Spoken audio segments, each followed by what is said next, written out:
ग्रंथ को अपन कर रहे हैं, अपना प्रकरण तो छडाला का चल रहा है। छडाला में रहित मिथ्यात्व की चर्चा के अंतर्गत गुरु के स्वरूप की बात आई थी, तो उसके लिए अपने प्रकरण यहाँ पर लिया है। देखो पेज नंबर 182, 182।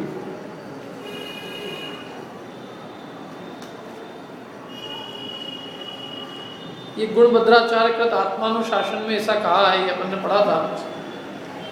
कली काल में तपस्वी मृग की भांति, 183 पेज पे ऊपर ही ऊपर मिला, 183 पे ऊपर।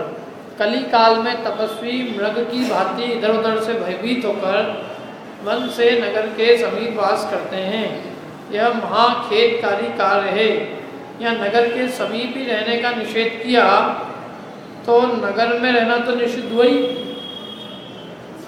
ये मैंने पीछे ली थी पिछली बार।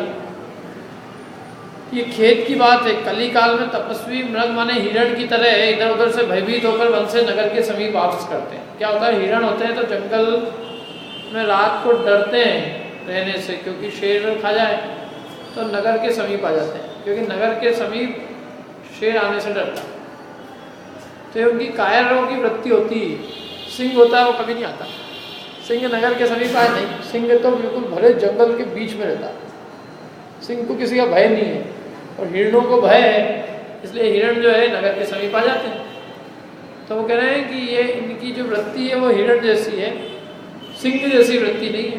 तो ये खेत की बात है कि ये कली काल माने इस काल में तपस्वी मृग की भांति हिरण की भांति इधर उधर से भयभीत होकर वन से नगर के समीप वास करते हैं। ये महाखेदकारी कार्य है। ये खेत को उत्पन्न करने वाला है, क्योंकि जंगल के पशु कुछ भी बिगाड़ नहीं कर सकते। जंगल के पशु ज़्यादा से ज़्यादा बिगाड़ करेंगे तो क्या करेंगे? मच्छर होएगा तो काटेगा है, और कोई पशु होंगे तो वो शरीर के अंगों को नोचेंगे, चोचेंगे, खाएंगे, काटेंगे, तो ये करेंगे ना। जंगल के पशु जो है शरीर को ही खा सकते हैं, लेकिन नगर के जो पशु है वो भेजा खा जाते हैं। और उससे बचना बहुत ज़्यादा जरूरी है। जंगल के पशुओं से शरीर की हानि होगी, कोई बात नहीं, शरीर तो यूं ही अपना ही नहीं, क्या करेगा? अपना नुकसान कैसे बताओ? अपना नुकसान तो अपने परिणामों के घात से। शरीर खा जाए तो क्या नुकसान हुआ? कुछ नहीं, और परिणाम खा गए तो इसलिए उनको रहने का निषेध किया। अरे प्रवचन सार है क्या? यहाँ पे प्रवचन सार है, उसमें एक गाथा है, देखो प्रवचन सार के अंदर हो जाए तो मिल जाए तो अच्छा है। वो अमृत चंद्राचार्य देव की टीका वाली है। निगंथम अवैधो, उसके पहले क्या है देखो। निश्चित सुतत्पदो समिद कषाओ तवो दिगो चागी, तवो दिगो चावी लौकिक जन संसंगम न चैदी यदि संजदो न हौदी। क्या है? निगंथम पवैदो माने निर्ग्रंथ की दीक्षा ली है। समिद कषाओ, कषायों का उपशमन किया है। तवो दिगो चावी, तप में भी अधिक है, लेकिन लौकिक जन संसर्गम, लौकिक लोगों का संसर्ग न चैदी, नहीं छोड़ता है। यदि तो संजदो न होदी, तो वो संयमी नहीं हो रहता है, ये लिखा उसमें। क्योंकि ये सबसे खतरनाक है। क्या चीज? लौकिक जनों की संगति। लौकिक का क्या मतलब है? लौकिक माने जिनको इस लोक का कार्य है वो लौकिक है, क्या और कोई लौकिक नहीं है। मैंने जिनको इस लोक के प्रयोजन है, लौकिक की भी परिभाषा उन्होंने दी है कि जो ऐहिक माने इस लोक के कार्यों में प्रवृत्ता है वो लौकिक है। जैसे जितने भी हम लोगों के सारे काम है वो सब काय के? दुकान चलाना, मंदिर चलाना, मकान चलाना, घर गृहस्थी चलाना, सारे समाज, देश, राष्ट्र, ये सब क्या है? इस लोक का। परलोक का कौन सा है इसमें काम? जितने भी अपने सारे काम हैं, एक अपने मोक्ष मार्ग के अलावा वो सब काम लौकिक है। एक मोक्ष मार्ग ऐसा है जो पारलौकिक है। तो जिनके जो इस लोक के कार्यों में वर्त रहे हैं वो लौकिक लोग हैं, और लौकिक की संगति है, संसर्ग है, तो वो संयम ही नहीं रह सकता। ऐसा उसमें लिखा है, प्रवचन सर नहीं मिला, यहाँ होगा ना, ये इस वाली अलमारी में, अलमारी में ताले लगा रखे हैं, यदि हो तो देख लो भैया। उसमें से मैं तो किताब में से बताऊंगा तो ठीक है, नहीं तो मेरी गाथा लोग समझेंगे मन से बनी। निगंथम पविदो समित कषाओ तवो दिगो चावी लौकिक जन संसंगम न चैदी यदि संजदो न होदी। एक तो पहली गाथा ये है। दूसरी गाथा क्या है? निश्चित सुत्ते। दूसरी गाथा निगंथम पवितो वट्टति यदि एहि गेहिम कम्मे। ये भले ही निर्ग्रंथ दीक्षा से प्रवर्जित हो, लेकिन वट्टति माने वर्तन करता है। यदि एहि गेहिम कम्मेहिम, एहि गेहिम माने इस लोक के कार्यों में प्रवृत्ता है, सो लौकिकोति भणिदो, तो वह लौकिक माना गया है। संयम तव सुत संपजुत्तो भी, वो भले ही संयम से संयुक्त है, तब से संयुक्त है, तो भी काय में बढ़ता है यदि वो इस लोक के कार्य में प्रवृत्ता है। इस लोक के माने जिनका परलोक में कोई संबंध नहीं रहेगा, जिसका हमारे परलोक से संबंध हो, माने जो चीज़ हमारे परलोक में रहे। जैसे अपन ने ये तत्व ज्ञान किया, कुछ भी किया, सम्यक श्रद्धा ज्ञान के लिए जो भी अपन ने कार्य किया, वो अपने परलोक में अपने साथ जाएगा। अब वो संस्कार अपने साथ में जाएंगे। और जो भी अपन संसार के जितने भी काम कर रहे हैं सारे, सुबह शाम तक, वो सब इस लोक के इस लोक तक ही रह जाएंगे। उनका कुछ भी क्रेडिट, उनका कुछ भी जो अपन ने कमाया धन आदि सामग्री, वो कुछ भी हमारे साथ परलोक में नहीं जाएगा। हम सब एक ही लोक के कार्यों में प्रवृत्त हैं। तो कह रहे हैं जो इस लोक के कार्यों में प्रवृत्ता है, मैंने जो इस लोक के जो भी काम हैं, मैंने इस लोक का काम क्या है कि मनुष्यत्व का जो व्यवहार है, मनुष्यों का व्यवहार परस्पर में, मैंने जिसने मनुष्य व्यवहार को छाती से लगा के रखा है। मनुष्य व्यवहार यही है, मनुष्य का आपस में व्यवहार होता है परस्पर में, बड़प्पन का, छोटेपन का, ये बड़ा है, ये छोटा है, क्या ये इस काम से लौकिक में जो है अपने जितने सारे संबंध है, ये सारे मनुष्यत्व व्यवहार के। जैसे तिर्यंचों का व्यवहार, जो तिर्यंच होता है तो वो उसकी जो प्रवृत्ति है वो तिर्यंच के व्यवहार जैसी होती है। मिला नहीं मिला, मिल जाए तो ठीक। जब तिर्यंच हो जाता आदमी, मतलब जब जीव जो है तिर्यंच बन गया, तो वो उसको कोई सिखाने नहीं आता कि तू तिर्यंच का व्यवहार कर। कुत्ते को कोई सिखाता नहीं है कि तू अब कुत्ता बन गया है तो कुत्ते जैसा रहना, बिल्ली हो गई है तो तू बिल्ली जैसा रहना, छिपकली हो गई तो तू छिपकली जैसा रहना, नेवला हो गया तो तू नेवला जैसा रहना। कोई सिखाता है इनको? क्यों नहीं? कोई नहीं सिखाता। अपने आप कैसे सीख जाते हैं? संस्कार उस जाति के। मैं कुत्ता हूँ तो मेरे को भौंकना चाहिए, मैं बिल्ली हूँ ये मेरा भोजन है, मैं जो है छिपकली हूँ ये मेरा भोजन है। मतलब वो जैसे ही उस पर्याय में जाता है तो वो उस पर्याय के व्यवहार को छाती से लगा के रख लेता कि ये तो मेरा कर्तव्य है, मैं ये नहीं खाऊंगा तो क्या खाऊंगा, ये मेरा भोजन है। बिल्ली जो है चूहे को अपना भोजन मान के खाती है, उसमें उसको कोई गलत तो नहीं लगता। वो तो वही तो है ना, वो उस पर्याय को जैसे ही वो उस पर्याय में जाता है वो ये मान लेता है कि यही मैं हूँ।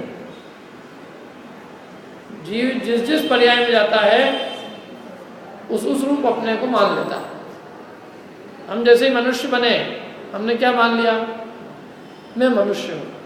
तो मनुष्योचित जो भी व्यवहार है वो अपन करते हैं। मनुष्योचित जो भी व्यवहार है, मतलब जैसे मनुष्यों में अभी किसी कोई मर जाएगा तो उसके उठाने में जाना, तेरवे में जाना, शादी में जाना, विवाह में जाना, और भी ये ब्याण जी का व्यवहार, बेई जी का व्यवहार, और जो भी व्यवहार है। मैं लड़की है तो बोले इसका ये व्यवहार, लड़का हूँ तो ये इसका व्यवहार, मैं सास हूँ तो ये व्यवहार, बहू हूँ तो ये व्यवहार, मैं जवाई हूँ तो ये व्यवहार। मैंने ऐसा व्यवहार वो अपन ने क्या कर रखा है? छाती से ओढ़ के रखा है, मैं ये हूँ।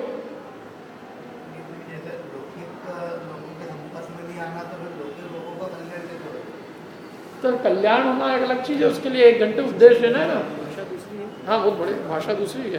बट इसमें गीत गाथा तो वही होगा। अरे तो भाषा दूसरी है तो ये तो इनको समझ में तो नहीं आएगा। एक भी नहीं ऐसा प्रवचन सार, देख लो यदि हो जाए तो। अरे एक प्रवचन सार तो होगा ना अपने पास कहीं भी।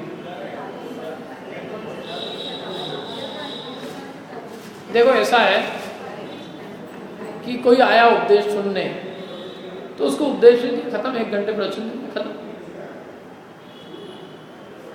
मुनिराज गृहस्थों को सुनाने के अधिकारी है, गृहस्थों की सुनने के अधिकारी है।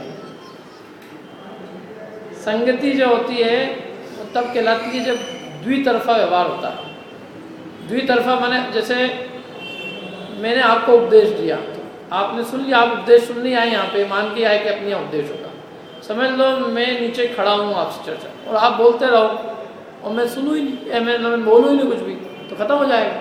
या मैं बोलता रहूँ आप कुछ नहीं बोलो, तो चर्चा नहीं हो पाएगी। चर्चा एक तरफा नहीं होती, चर्चा होती है द्वितरफा।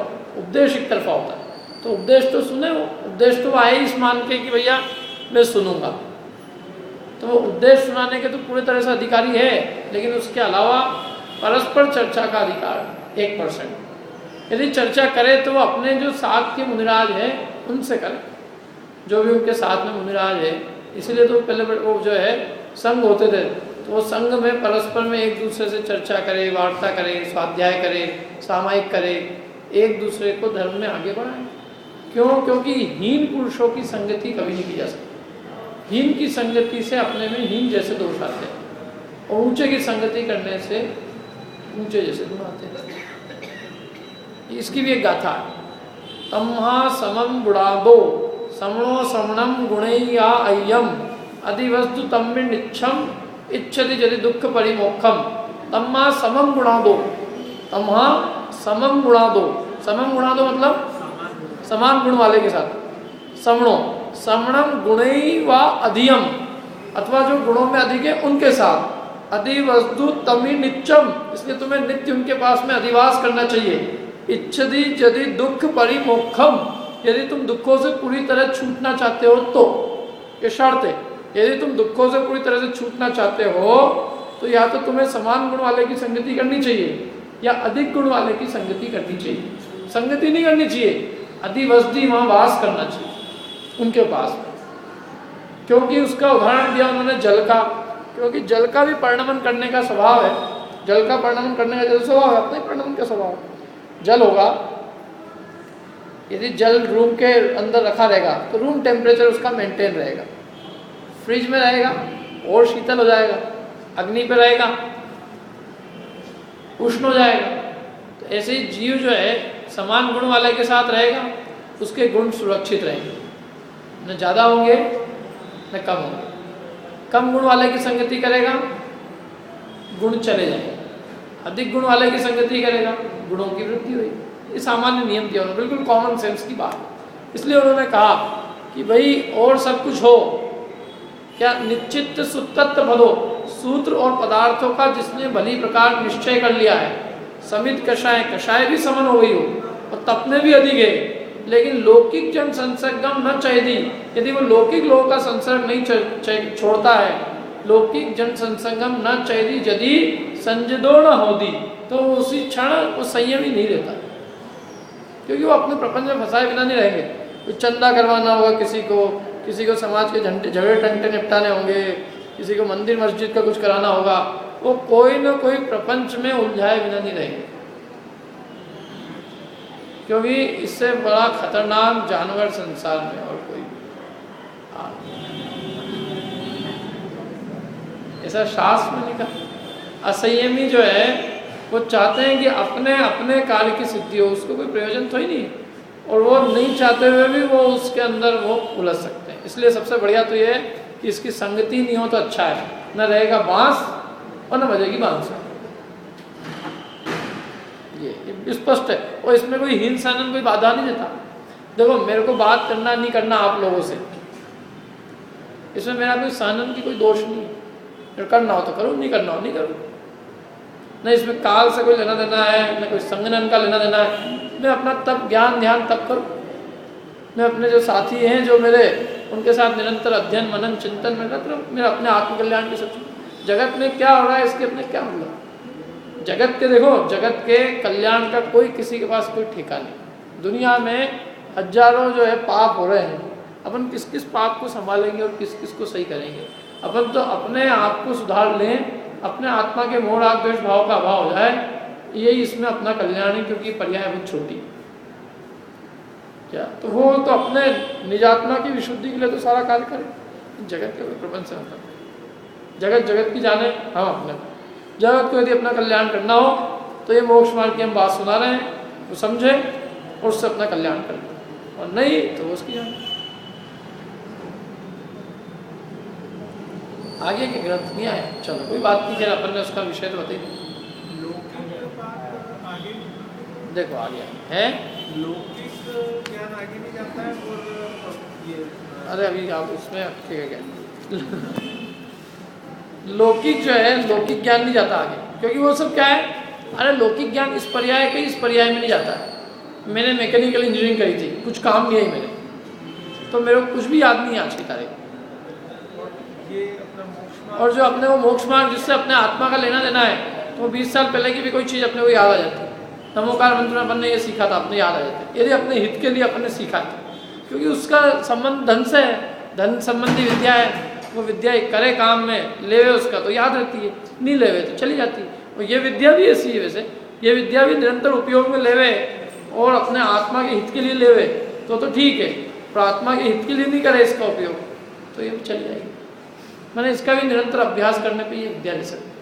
इसका शास्त्र का भी ऐसे ही, जिनवाणी भी आप निरंतर अभ्यास होवे और अपने आत्महित के लिए कि ये चीज़ जो मैंने सीखी है ये मेरे लिए परम कल्याणकारी बात है।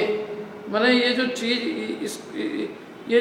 है, ये भी जो जिनवाणी की जो पंक्ति है, ये मानो ये सबसे बड़ा सूत्र है, क्या चिंतामणि रत्न है ये। तो ये यदि मेरे चित्त में है तो मेरे पास में चिंतामणि रत्न है, ऐसी महिमा सहित यदि उसका बहुमान होगा तो वो अपने चित्त में रहेगी कहीं नहीं जाने वाली। और जिसकी कीमत नहीं होगी कि हाँ ये तो वही कोई बातें हैं, कोई कहीं नहीं बात कुछ नहीं है, सब एक सी तो बातें रहती है, वही अनंत और वही सिद्ध, थोड़ा बहुत अंतर रहता है इन सब भगवान एक सलीके, थोड़ा बहुत अंतर है सब, तो कुछ नहीं हो सकता। बहुत बारीकी से उसको समझे और ये माने कि इससे मेरा परम हित है, मेरा कल्याण है, मेरे सुख शांति का उपाय इसमें ही। देखो इसमें जो मैं बात कर रहा था ना वो, और उन्होंने लौकिक किसको कहा है ना, वो मनुष्य व्यवहार को जिसने छाती से लगा रखा, मैंने सब मनुष्य व्यवहार है, वो मनुष्य व्यवहार से कोई लेना देना नहीं, व्यवहार एक ही होता है बस, क्या का आत्मा का व्यवहार, मनुष्य व्यवहार से संबंध नहीं। मनुष्य व्यवहार मैंने ये सारा मनुष्यों का व्यवहार है। जो चीज़ें मनुष्यों में सम्मानी अपमानी या मनुष्यों में बड़ेपन का छोटेपन का या परस्पर में जो ही व्यवहार है मनुष्यत्व का व्यवहार, तो जो अपने को मनुष्य माने वो मनुष्य व्यवहार को छाती से लगाएगा। जिसने अपने को मनुष्य नहीं स्वीकार किया है वो मनुष्य व्यवहार को छाती से लगा के क्यों रखेगा, वो तो आत्मा का व्यवहार करेगा। आत्मा का व्यवहार क्या है, देखो गाथा सुनना। एक तो ये संसत्तु बंधु अग्गो, देखो मैं सुनो एक देखा था तो ये भी अच्छी आ गई। संसत्तु बंधु अग्गो संसु दुखोपसंसनिंद समो समलोट कंचनो पुण जीवित मरणे समो समनो। ये इसमें इस गाथा का ऐसा अनुवाद दौलत राम जी ने किया है। अरि नेत्र महल मसान कंचन कांच निंदन थुतिकरण।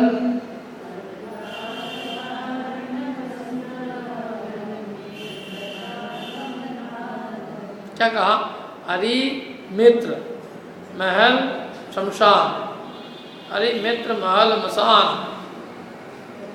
कंचन कांच निंदन थुतिकरण अर्घावतारन असि प्रहारन में सदा समताधन। ये ना ये लाइन, अब देखो ये अपन ही पढ़ते हैं, बिल्कुल ये प्राकृत का वो अनुवाद ऐसा कैसा।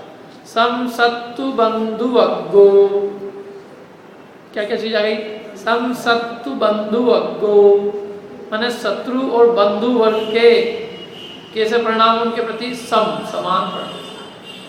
सम सत्तु बंधु अग्गो समसु दुखो, समसु दुखो इंद्रिय सुख हो चाहे इंद्रिय दुख हो, उन दोनों में कैसा परिणाम समान। और प्रशंस निंद समो, प्रशंसा और निंदा में समान परिणाम। सम लोठ कंचनो पुण, लोठ माने मिट्टी का ढेला, कंचन माने सोना। सम लोठ कंचनो पुण, जीवित मरने समो समनो। जीवन और मरण में जो समान होता है वो कौन है? श्रवण है। ये स्पष्ट है। उसका लक्षण क्या है कि ये है प्रशंसा और निंदा में समान भाव हो, गाली देने वाले के प्रति और प्रशंसा करने वाले के प्रति, दोनों के प्रति एक जैसा प्रणाम, साम्य भाव। अर्घावतारन असि प्रहारन, अर्घ उतारने वाले और तलवार से मारने वाले के प्रति। क्योंकि यदि समता नहीं है और राग द्वेष है तो हमने और उनमें कोई अंतर ही नहीं रहा। प्रशंसा करने वाले के प्रति हम भी राग करते हैं, निंदा करने वाले के प्रति हम द्वेष करते हैं। समझ लो हमारे आदर्श भी ऐसे ही हो, हमारे अनंत भगवान भी ऐसे ही हो, वो भी धर्म के प्रति राग करें, कमठ से द्वेष करें, तो हम कहेंगे हमारे भगवान ही नहीं है। क्यों? क्योंकि ये काम तो हम ही कर रहे हैं। हमारा कोई भी मित्र होता है ये अपने लोग हैं, तो हमारा कोई शत्रु होता है ये अपने पराये लोग हैं। ये तो अपने, ये निंदक है, ये तो इसको मारो, और ये प्रशंसक है तो इसको अपने पास बुलाओ। तो वो ये काम नहीं करते, दोनों के प्रति साम्य भाव रखते। और मिट्टी का ढेला हो चाहे सोना हो, दोनों उनको परमाणु दिखते हैं। क्या है ये दोनों? उद्गल, उद्गल। और शमशान और महल एक समान, इन्हें एक में राग है, एक में देश। शमशान भी ऐसे ही लिखता है जैसे महल, महल ऐसे ही जैसे शमशान। शत्रु और मित्र भाषित ही नहीं होते। सोना काके सब ऐसा है। शत्रु बनते ये सुख सुख और दुख में सदा समता मिले, जीवन और मरण में साम्य परिणाम। और अब जो मैं बता रहा था देखो, इसमें मैं आज 3 ग्रंथ लेके आया मैं इसीलिए। उपदेश सिद्धांत रत्नमाला भी है, ये भी पढ़ना आप, इसमें क्या क्या है।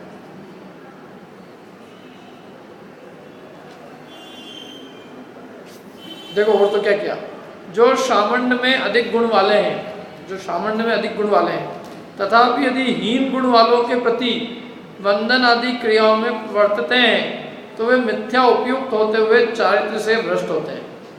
अधिक गुण वाले हैं और हीन गुण वाले के प्रति वंदन आदि क्रियाओं में प्रवर्तते हैं तो वे मिथ्या उपयुक्त होते हुए चारित्र से भ्रष्ट होते हैं। कितने में चारित्र से भ्रष्ट करें? जो स्वयं अधिक गुण वाले होने पर भी अन्य हीन गुण वालों श्रवणों के प्रति वंदन आदि क्रियाओं में वर्तते हैं, वे मोह के कारण असम्यक उपायुक्त होते हुए, मिथ्या भाव से युक्त होते हुए चारित्र से भ्रष्ट होते हैं। और देखो इसके अलावा अपना वो जो था ना विश्व, वो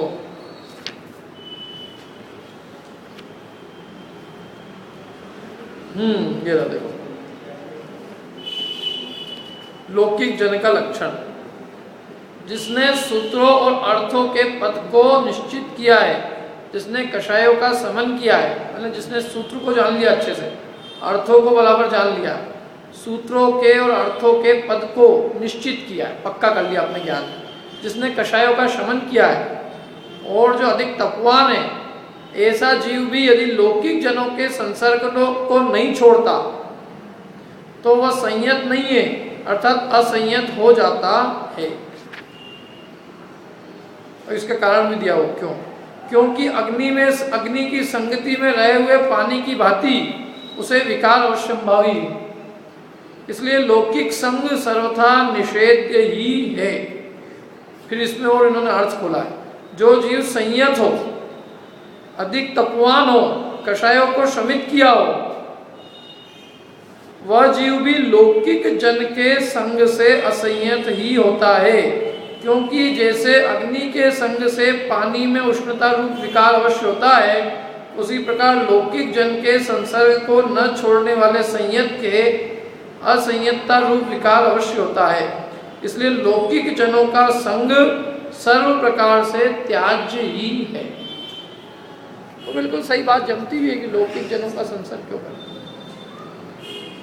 लौकिक जन माने कौन? सारे लौकिक, और वही पापी, लौकिक में भी मतलब महापापी।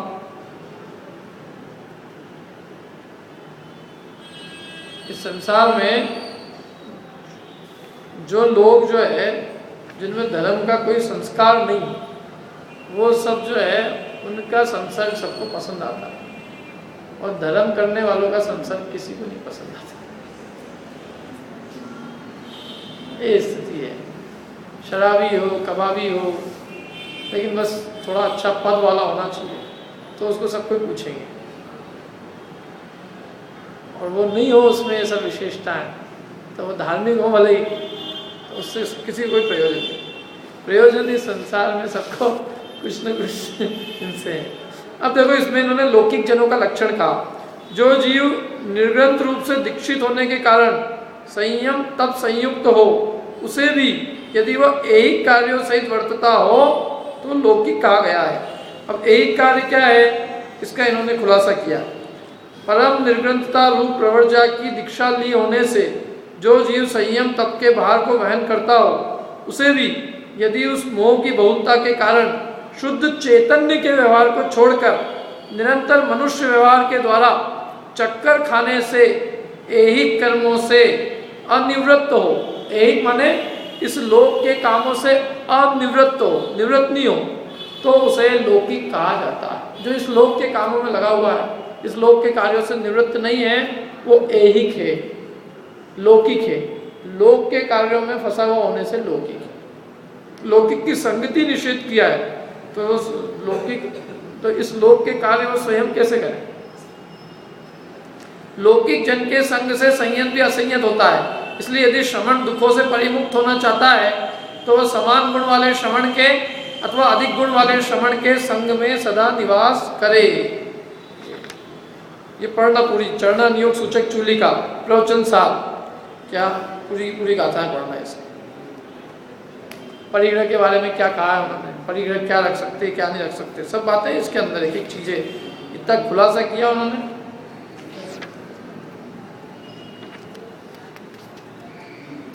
क्या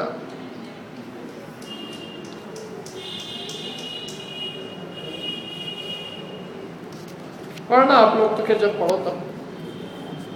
मैं तो एक आपको टेलर दे दिया कि भाई देखना आप लोग, इसके अंदर सब लिखा है। तीसरा इसका अधिकार है चरणानियोग सूचक चूलिका। चरणानियोग सूचक चूलिका में मुनिराज का अंतर्बाह्य जीवन कैसा होता है उसका वर्णन किया। कुंदकुंदाचार्य देव, अमृतचंद्राचार्य देव और जयसेनाचार्य देव, तीन की टीका है। जयसेनाचार्य देव बहुत पुराने भी नहीं है, लगभग 800 साल पहले ही हुआ है, 600-800 साल पहले उनकी टीका है। उनकी टीका में सब लिखा है।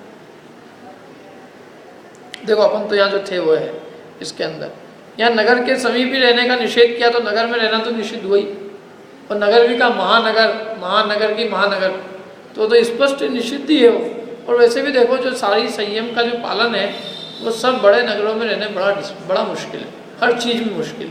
जो उनके मूल गुणों का पालन है, जो संयम का पालन है, जो ज्ञान ध्यान तप की आराधना है, वो सब चीज़ें डिस्टर्ब है।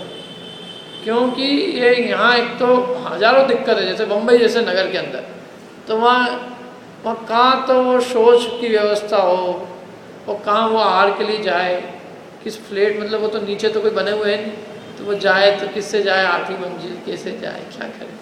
मैंने वो सारी बातें सोच के लगता है कि कैसे इस संयम की साधना कैसे होती हो। प्रैक्टिकल विचार करो तो, और लोग भी ऑब्जेक्शन लेने वाले, कोई क्या कहने वाला, कोई क्या कहने वाला। ये सब जितना छोटी जगह होती है उतनी अच्छी जगह धर्म की आराधना उतनी अच्छी होती है। तो अपनी मजबूरी अपने पे रहना पड़ रहा है। धर्म की आराधना करना हो तो तीर्थ क्षेत्र है, अथवा जो कम छोटे छोटे गांव हैं जहाँ लोग धार्मिक बसते हों, जैनी अच्छे बसते हों, तो वो धर्म आराधना के लिए सर्वश्रेष्ठ स्थान है।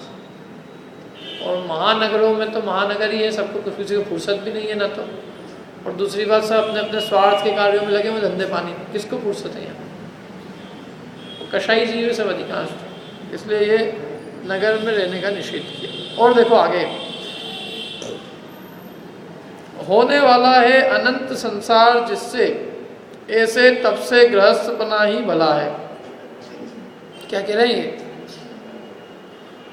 होने वाला है अनंत संसार जिससे ऐसे तब से गृहस्थ बना ही भला है। इसमें भी रत्नगंज शावकाचार्य में भी एक गाथा है, वो क्या है देखो, गाथा बताता हूँ।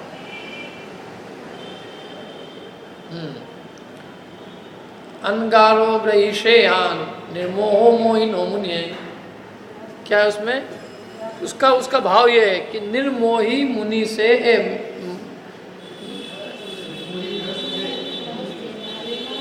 अनगारो ग्रही श्रेयान, वो है रत्नगण शावकाचार। देखो मैं ऐसे ही बताता हूँ, एक सेकंड, उसके पहले की गाथा याद आ जाए। गृहस्थो मोक्ष मार्गस्थो, गृहस्थो मोक्ष मार्गस्थो अनगारो ग्रही श्रेयान। माने गृहस्थ है लेकिन यदि मोक्ष मार्ग में स्थित है, और अनगार है माने गृह छोड़ा है लेकिन ग्रही श्रेयान माने गृहस्थी में वर्त रहा है, गृहस्थी कार्य में वर्त रहा है, तो वो श्रेयान उससे कौन श्रेष्ठ है? माने मोही मुनि से निर्मोही मुनि श्रेष्ठ है, ये उसमें गाथा है। भले निकाल लो एक मिनट, शाव का चलते ही रखोगे ना, तो इसी के अंदर रखा गया यहाँ पे, एक सेकंड निकाल लेते ना।